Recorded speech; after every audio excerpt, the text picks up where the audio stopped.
All right, today is November 11, 2009. This is the Harry Thomas Show Week in Review. I'm your host, Harry Thomas. The website is located at harrythomas.info. That's where you can find everything that is ever talked about on this show. And what we do is we expose the New World Order agenda, the agenda for a one-world government, a total dictatorship. And we stand in opposition to that. We cherish freedom, and we cherish sovereignty, and I have a whole bunch of news to get into. And while you're at the front page at harrythomas.info, why don't you check out some of the banners I got over there for Campaign for Liberty, Oath Keepers, 12160.org, news sites, alternative news sites like News with Views, Blacklisted News, Raw Story, and also check out Life on the Outside. It's a show that I do at fearlessbroadcasting.info, a topic show every week.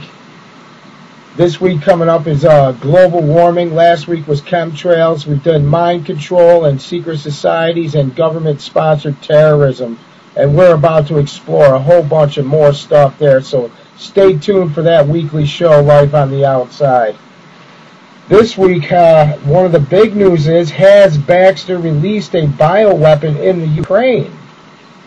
And they've got this whole new flu-like virus over there in the Ukraine that's killing people and spreading quite rapidly. Let's go flash back a little bit to earlier in the year, what happened with Baxter, before we get into this story.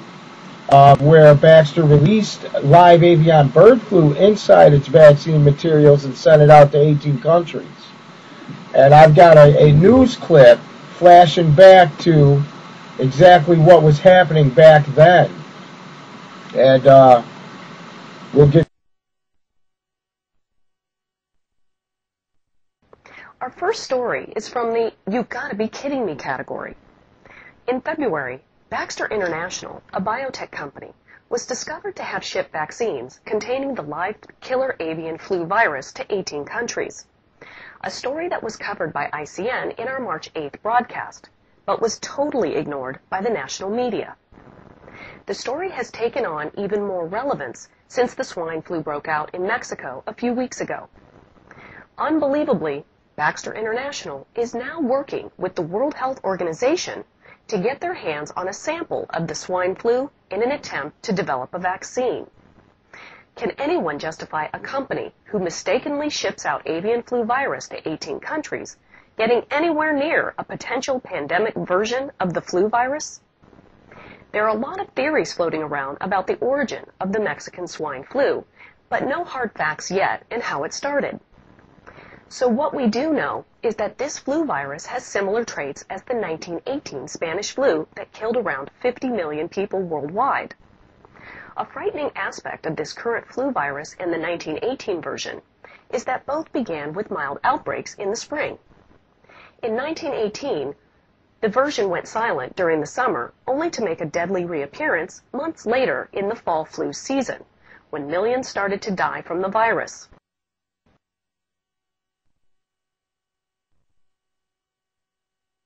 And I'd like to remind you that they did dig up the bodies from that 1918 Spanish flu and brought it back to their labs.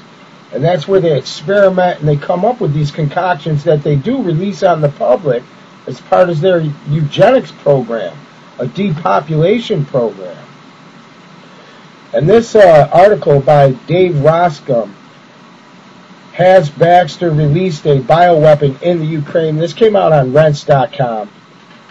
And it flashes back to that guy who was arrested, and it almost appears that he's been set up, Joseph Moshe. He was a Mossad agent, one of them patsies, who specialized in biological warfare and who called in a radio show to warn people about a biological weapon that was being made by Baxter International that would be spread through a vaccine and would cause a plague upon release.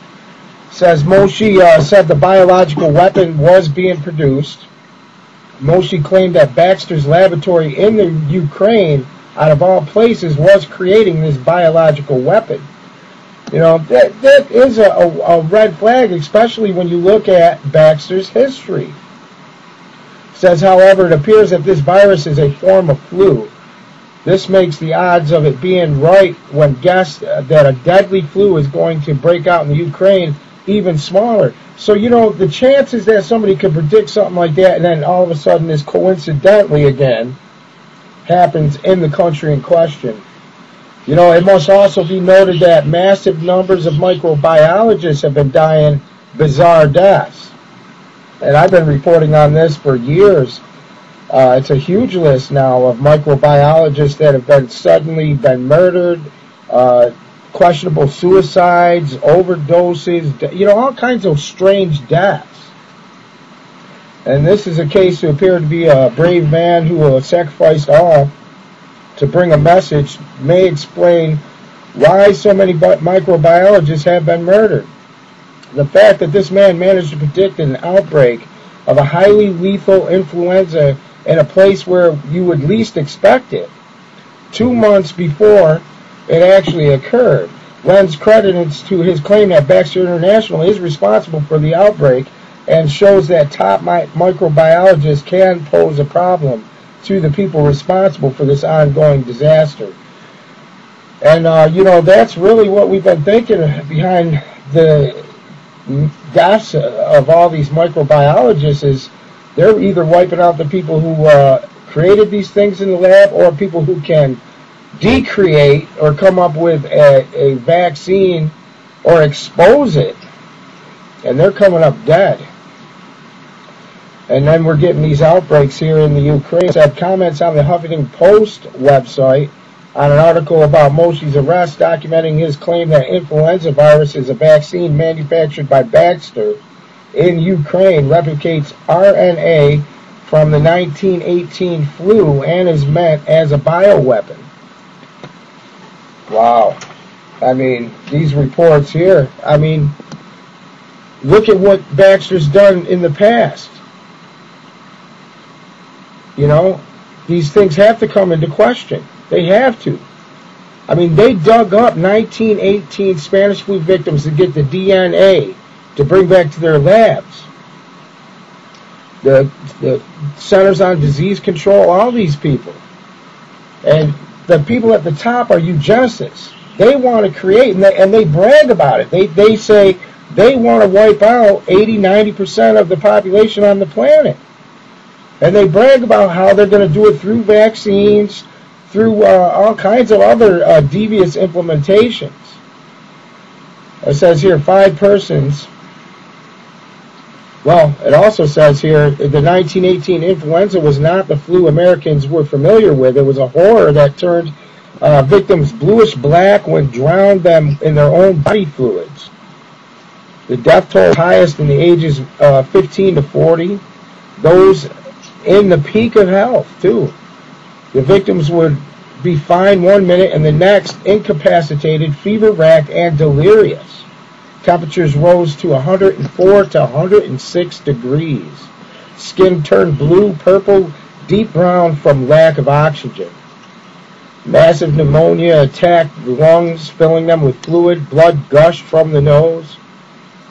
Death was quick, savage, and terrifying. 5 persons have died from flu in Lviv, 4 men and 1 woman, says emergency hospital doctor Myron Borshaw. This is what's happening in the Ukraine right now.